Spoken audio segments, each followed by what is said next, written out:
You know, I always thought my mother and I had a bond that couldn't be shaken. It wasn't the kind of love you'd see in movies. No grand gestures, no constant I love yous. But it was there, stitched into the fabric of our everyday life. I can still see her sitting at the kitchen table on Sunday mornings, her coffee steaming while she hummed softly, the newspaper folded neatly in front of her. I'd sit across from her, and we didn't always talk. Sometimes it was just silence, a comfortable silence. Those were the moments that made me believe I would always have a place in her world. She wasn't perfect, my mom. Life had worn her down, the way it does to all of us. Bills piled up, relationships strained, and her body grew frilier with every passing year. But even in the middle of those storms, she had a way of making me feel like I mattered. I remember, once, when I was barely scraping by, juggling two jobs and barely holding myself together, she pressed a crumpled 50 into my hand. She said, "I don't have much, but I want you to know I believe in you." It wasn't the money. It was the fact that she saw me when nobody else seemed to. Of course, families are complicated. My siblings, let's just say we didn't see eye to eye. They had their paths, more polished, more acceptable by family standards. I was the one who didn't always fit into their picture. But Mom, she never made me feel like I was less. Even when I failed, even when I stumbled, she somehow managed to find a way to reassure me. She'd look at me with those tired but kind eyes, and I swear it was like she was saying, "You're still mine. Don't forget that." Looking back now, maybe I was naive. Maybe I wanted to believe too much in the strength of our connection. I convinced myself that no matter what happened, no matter how messy things got with my siblings, she would always have my back. I told myself that in the end, love speaks louder than politics, louder than favoritism, louder than the whispered judgments I knew were happening behind closed doors. And so, when she passed, I held on to that comfort. It was one of the only things that made the grief bearable. I thought, when the dust settled, and her final words were laid out in that will, I'd feel her presence again. I thought I'd see proof that she remembered me, that she still carried me in her heart the way I carried her in mine. I didn't know then how wrong I was. The day of the will reading felt heavier than a funeral. At least at a funeral, there are tears, condolences, hugs that might not mean much, but at least look like care. This was different. This was the day where all the masks would slip, where grief would quietly turn into calculation, where people would sit around a table, pretending to be heartbroken, when really, they were waiting to see what they'd get. I remember walking up the courthouse steps, the stone cold beneath my shoes, the sky a flat gray that matched the mood in my chest. My phone buzzed in my pocket, but I didn't bother checking. I knew it was one of my siblings, probably reminding me not to be late, not because they cared, but because appearances mattered. Always appearances. Inside, the air felt stale, almost suffocating. The kind of air that doesn't move, like it's been trapped in the same room with the same secrets for too long. My siblings were already there, sitting straight in their chairs, whispering in low voices. When I walked in, the room went quiet for a second too long. Just enough for me to notice. Just enough for me to feel like an outsider in a place where I should have belonged. I forced a polite smile. That's what you do, right? You play along. You don't let them see the sting. But deep down, I felt it. That subtle shift in the air, the way they looked at me like I was just an extra in a movie they were starring in. My brother gave me a half nod. My sister didn't even bother. She just kept scrolling on her phone. Like I wasn't worth her attention. Yes, I sat down. I couldn't help but remember the last time we'd all been in the same room with Mom alive. It was her birthday. She was wearing that faded floral sweater she loved, even though we teased her for it. She'd laughed so hard that day, cutting into a cake that was way too sweet. She made us all take pictures together, insisting, "One day, you'll want these." At the time, it annoyed me. Now, that memory felt like a knife. Because here we were, the same family, the same faces, but the love, the warmth, the laughter, gone. Replaced by silence and calculation. The lawyer cleared his throat, shuffling papers. That sound, the crisp slide of pages against one another, made my stomach twist. This was it. This was the moment when her final words would be spoken aloud. I glanced at the polished wood of the table, the reflection of my hands trembling slightly, and I told myself, breathe. Just breathe. She wouldn't forget you. She couldn't, but in the pit of my stomach, there was already a gnawing unease. A voice I tried to ignore whispering, "What if you're wrong?" The lawyer's voice was steady, almost too steady, like he'd done this 100 times before, which, of course, he had. But to me, every word he spoke felt like it carried the weight of my mother's ghost. I leaned forward slightly, trying to catch each syllable, as if hidden between them would be proof that she remembered me, that she loved me the way I thought. She did. He started with the formalities, the kind of legal language that feels cold and inhuman. Being of sound mind, and all that. My siblings sat up straighter, their eyes fixed, like children waiting for presents. My sister tapped her nails on the table, her face a mask of indifference, but I knew her well enough to see the hunger underneath. My brother leaned back in his chair, arms crossed, pretending to be relaxed, but his foot tapped against the floor, and then the names began. My sister, my brother, each of them was mentioned, gifts spelled out, money, jewelry, little pieces of my mother's life. Things she'd cherished, now parceled out like items at an auction. I kept waiting for my name. I waited through each line, every pause, but it never came. At first, I thought I'd misheard. I leaned forward, my heart pounding so loud it drowned out the lawyer's voice. I scanned his papers with my eyes, desperate to see some mention of me. Anything. But the words kept coming, and my name wasn't there. It was like sitting in a crowded theater and realizing the play was about your family, your life, but somehow, you weren't written into the script. You didn't exist. The silence when the lawyer finished reading was deafening. My siblings didn't look at me, and that silence told me everything. They knew. They weren't surprised. Maybe they'd even been waiting for this. Inside me, a storm was building. Confusion first, then disbelief. My inner voice screamed, "No, no, this isn't possible. She wouldn't do this to me. She couldn't. She promised." I thought back to nights when she'd held my hand, when she reassured me I was enough. To the crumpled bills she slipped into my pocket. To the way she always said, "You'll be fine. You've got a piece of me in you." So how could a piece of her, my own mother, erase me from her final words? I wanted to speak, to demand an explanation, but my throat was tight, my mouth dry. All I could do was stare at the table's polished surface where my reflection looked back at me, a blur of grief, shock, and humiliation. I felt small, erased, like I didn't belong in that room. The lawyer's papers shuffled again, signaling it was over. But for me, something far deeper had just begun. It's strange how, in moments of pain, the mind reaches backward. Like a drowning person grasping at driftwood, I found myself clinging to memories of her, little fragments of the past that once felt ordinary, but now carried unbearable weight.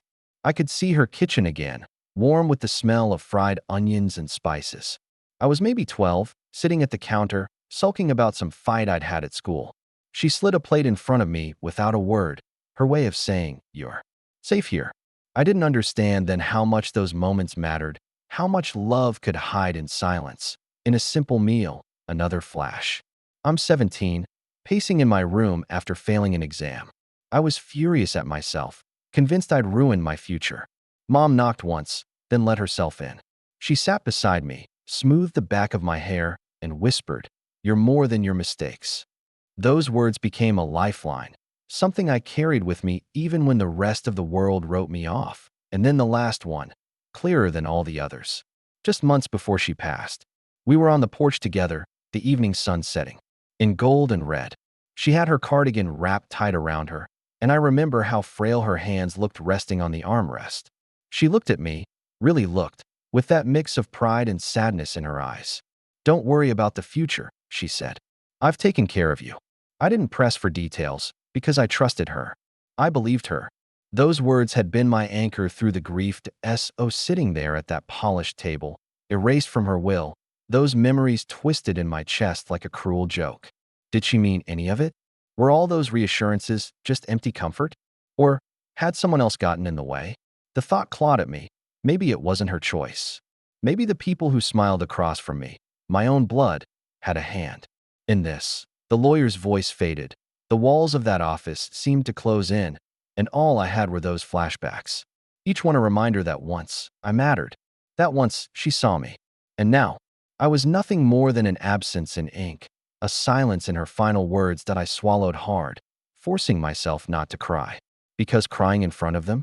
That would have been handing them exactly what they wanted. Still, inside, I was screaming, "Mom, you promised. You promised I belonged." Betrayal doesn't always come like thunder. Sometimes it arrives quietly, slipping under your skin until you realize too late how deep it's cut. That's what it felt like, sitting there in that sterile office, with my siblings stealing glances at me they didn't think I noticed. Smirks, half hidden, eyes gleaming just enough to tell me they knew. They'd been waiting for this moment. That it wasn't just about the will. It was about what it meant. My own mother's voice, her final words, had been stripped of me. My existence. Erased, like I was a footnote too messy to include. I could almost hear my siblings' inner monologue. See? Even Mom knew you weren't worth it. For a moment, I wanted to shrink into myself, let the humiliation drown me. But then, anger crept in. A slow, simmering heat in my chest. Not just at them, but at her, too. And that thought nearly broke me. Because how could I be angry at the one person who'd always been my refuge? Yet here I was, choking on it. That I remembered how she used to tell me. Families fight, but they'll always come back together. What a joke. Looking at my siblings, I realized they weren't mourning her, not really. They were celebrating their little victory, a chance to finally push me out of the circle completely. My brother leaned back, arms folded, his lips curling, into the kind of smile that made me want to knock the chair out from under him. My sister, she didn't even bother hiding her satisfaction. She flipped her hair back, finally looking up from her phone just to meet my eyes, as if to say, "What did you expect?" And that's when the ugliest question settled in my mind. One I didn't want to face but couldn't avoid. Did they have something to do with this? Had they whispered in her ear when she was weakest, convinced her I didn't deserve a share? Or worse, had they pushed the lawyer to adjust things, knowing I'd be too lost in grief to fight back? The betrayal wasn't clean. It was messy. It carried confusion, anger, and heartbreak all tangled together. I wanted to scream at them, demand answers, throw the table over if I had to. But instead, I stayed quiet. My silence was a shield, even as my insides screamed. Because here's the thing about betrayal. It burns, but it also sharpens. And as much as it hurt, as much as I wanted to disappear, a small part of me whispered, "This isn't the end." Not. Yet it's strange how, when you're pushed to the edge, the mind starts reaching for anything to hold on to. As I sat there, my siblings' smug faces pressing down on me like a weight, I felt myself teetering between breaking apart completely and something else. A flicker of memory, small at first, like a spark in the dark. I remembered a night not long before she passed. Mom had called me into her room. She was frail, her hands trembling as she folded an envelope, but her voice was steady. She told me to sit down, and I did, perched on the edge of her bed like a child again. She looked me in the eyes and said, "One day, they'll make you feel like you don't matter. But when that day comes, you'll know the truth." She pressed a set of documents into my hands. Heavy, official papers, with her neat signature stamped at the bottom. Property, deeds, land that had been in the family for decades, land she had decided was mine at the time. I didn't understand. I thought it was just her way of being practical, of giving me something to fall back on. I tucked the envelope away, not realizing it was her last act of love. Her way of making sure I couldn't be erased, no matter what anyone said. And now, in that suffocating room, surrounded by eyes that wanted to see me broken, I felt the weight of those papers in my mind like a stone in my pocket. My siblings thought they had won. They thought the lawyer's silence meant victory. But they didn't know about the conversation in that bedroom, the trembling hands, the quiet promise to my heart slowed. The anger, the humiliation, it was still there, but beneath it was something else, clarity. For the first time since the lawyer began reading, I didn't feel powerless. I wasn't erased. I wasn't forgotten. My mother had chosen me in her own way, and she had made sure her love was written in ink they could never erase. That I sat back in my chair, letting the air fill my lungs again. They didn't notice the shift in me. They were too busy exchanging glances, already dividing the spoils in their minds. Let them. I had no intention of staying silent forever, because Mom was right.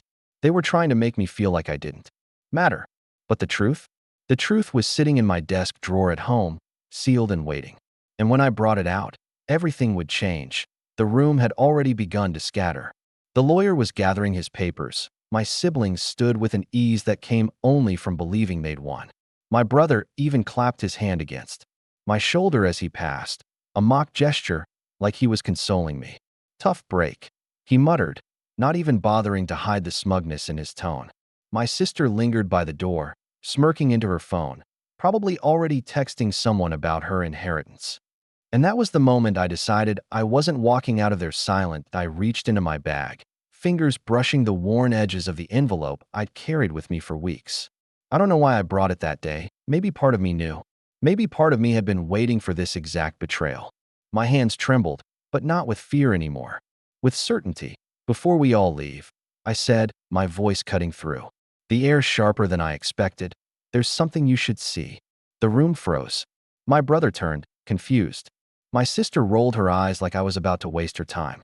Even the lawyer paused, adjusting his glasses. Sensing the shift, I placed the envelope on the table and slid the documents out slowly, deliberately, letting the sound of the paper fill the silence. The property deeds, my mother's signature. In bold ink, the seal pressed into the corner. Undeniable, unshakable. My sister's smirk vanished. My brother stepped closer, his face tightening as he scanned the first page. "What is this?" he asked, his voice louder than it needed to be, betraying the panic creeping in. "These," I said, steady now, "are the deeds to the property. Signed over to me by Mom before she passed. In her own hand. In her own words." The silence that followed was thick, almost suffocating. You could hear the weight of it. The same siblings who, moments ago, had looked at me like I was nothing now stared like I had just flipped their world upside down. I could almost see Mom in that room, sitting beside me, whispering, "Don't let them take your place." And for the first time since the will reading began, I felt her presence not in absence, but in strength. The lawyer leaned forward, scanning the documents. His eyebrows rose slightly, and he nodded, slow, deliberate. "These are valid," he said simply. And just like that, the power shifted. My sister slammed her phone onto the table. My brother's face flushed red. Their carefully built smugness crumbled, replaced by something raw, something bitter. Feared. I sat back in my chair, calm now, almost eerily so. They wanted to erase me. Instead, I'd just shown them I was the one holding the foundation of everything they thought they had. The silence didn't last long. It never does. Silence, in a room like that, is just the pause before the storm. My sister was the first to snap. She grabbed the papers off the table like they were hers to take, her nails digging into the pages as she skimmed them with frantic eyes. "This doesn't mean anything," she spat, her voice shaking. It's fake. It has to be. Fake." That was her first instinct, to erase me again, the same way they thought Mom had. I didn't move. I just leaned back, watching her unravel, her voice rising, her mask of superiority cracking for the first time. My brother stepped in next, louder, more aggressive. He jabbed his finger at me, his face red. "You set this up. You manipulated her when she was sick. You always were the desperate one." And that accusation cut deeper than I wanted to admit. Because it wasn't just a lie, it was a cruel rewriting of history. I remembered those nights by her bedside, not scheming, not plotting, just holding her hand while she slept. I remembered brushing her hair back when she was too weak to do it herself. That's what desperate looked like. No, that was love. That was loyalty. Something they couldn't understand. The lawyer cleared his throat, trying to regain order. But the room was already on fire. My sister slammed the deeds back onto the table. "She would never choose you over us," she hissed. "You were always the—" She stopped herself, but I knew the words she wanted to say. The disappointment. The mistake. The one who didn't belong. My chest burned, but I held my ground. "Funny," I said, my voice calm in a way that almost scared me. "Because her signature says otherwise." For a moment, neither of them spoke. They just stared, breathing heavy, like predators who suddenly realized their prey had teeth. And in that silence, I felt it, the shift. The power they thought they had over me. Gone. They started arguing with each other next, turning on one another the way people do when there's nothing left to control. My brother accused my sister of knowing about it. My sister shouted that he was too blind to see anything. Their voices rose, echoing off the cold walls, while I sat there quietly, letting their chaos swallow them whole. And in that chaos, I finally understood what Mom had done. She hadn't just given me property. She'd given me something else, proof. Proof that I mattered, that I wasn't the shadow they tried to make me. Proof that she saw me. I gathered the deeds, folded them carefully back into the envelope, and stood. Their shouting followed me, bouncing off the walls, but I didn't look back. For once, I wasn't the one left scrambling. They were, when I stepped out of that office. The air hit me like I'd been underwater for hours and finally broke the surface. The muffled yelling of my siblings was still leaking through the walls behind me, but out here, it was muted, distant, like background noise in a life I didn't belong to anymore. The hallway was empty, quiet, except for the squeak of my shoes against the polished floor. I clutched the envelope against my chest, the edges digging into my palm, grounding me. For a moment, I just stood there, breathing, letting the silence fill me up. After being swallowed by their voices, I walked out the heavy double doors and into the gray afternoon. The sky looked the same as it had when I walked in, flat and overcast. But it felt different now. The cold air brushed my face, and I realized I wasn't shaking anymore. The anger, the humiliation, the burning need to prove myself, it had all drained out, leaving something quieter. Not peace, exactly, but something. Close. I sat down on the courthouse steps, the stone cold beneath me. People passed by, strangers rushing through their own lives, not knowing that my whole world had just been turned upside down and stitched back together in a way I hadn't expected. I looked down at the envelope in my hands. It didn't look like much, just some paper sealed in a manila sleeve. But it felt heavier than anything I'd ever carried. I thought about Mom then. Not the Mom they tried to erase with that will, but the Mom I remembered in flashes, laughing in the kitchen, tucking money into my hand, whispering encouragement when I needed it most. I thought about her frail hands, pressing these deeds into mine, her voice steady even as her body failed her. One day, they'll make you feel like you don't matter. But when that day comes, you'll know the truth, she knew. Somehow, she knew this would happen. And she gave me the only weapon I needed, proof that I wasn't forgotten, proof that I mattered. Behind me, the muffled chaos continued. I could picture them, my siblings, red-faced and frantic, arguing with the lawyer, trying to twist reality back into their favor. But for the first time, their noise didn't reach me. It stayed behind those walls where it belonged. Out here, in the gray light, with the deeds pressed close to my chest, I realized something. This wasn't about winning. It wasn't about property or money or even revenge. It was about my mother's final act of love, a quiet, deliberate choice that reminded me I was never the outsider they wanted me to believe I was. And that realization, it steadied me in a way nothing else could. I didn't go back inside. I didn't need to. Whatever was happening in that room, the shouting, the accusations, the scrambling, it wasn't mine to carry anymore. For once, I wasn't the one trying to prove my worth or begging to be seen. Mom had already done that for me in the quietest, most powerful way she could. That night, when I got home, I placed the envelope on my kitchen table. The house was silent, too silent, but not in the empty way it used to be. More like a calm. After a storm, I poured myself a glass of water, sat down, and finally opened the deeds again. The paper smelled faintly of old ink and dust, but all I could focus on was her handwriting, her name, written in the steady hand I'd recognize. Anywhere I traced her signature with my finger, and it hit me all over again. She hadn't forgotten me. She hadn't abandoned me. Even if her will said otherwise, these papers told the truth. They told the story she couldn't write in front of everyone else. And in that moment, I realized this wasn't about property. It wasn't about winning some twisted family game. It was about her love, quiet, deliberate, and private. The kind of love that doesn't always shout, but leaves something lasting behind. Something solid you can hold in your hands when the rest of the world tries to erase you. I'll admit, part of me wanted to gloat, to call my siblings and throw it in their faces one more time. But as I sat there, the documents spread out under the dim light of my kitchen, that urge faded. They could fight over jewelry and bank accounts and whatever scraps the will had left them. Let them. I had something more, proof that I mattered, proof that she saw me, proof that, in her final act, she chose me. And maybe that was the closure I needed. Not the kind wrapped up in ribbons and reconciliation, but the kind that let me breathe again, the kind that whispered, "You were loved, Even when they tried to convince you otherwise. Oh yes, they left me out of my mom's will. They wanted me forgotten, but I walked away with something better. Not just the property deeds, but the knowledge that I was never invisible to her. And that's worth more than anything they could ever fight over.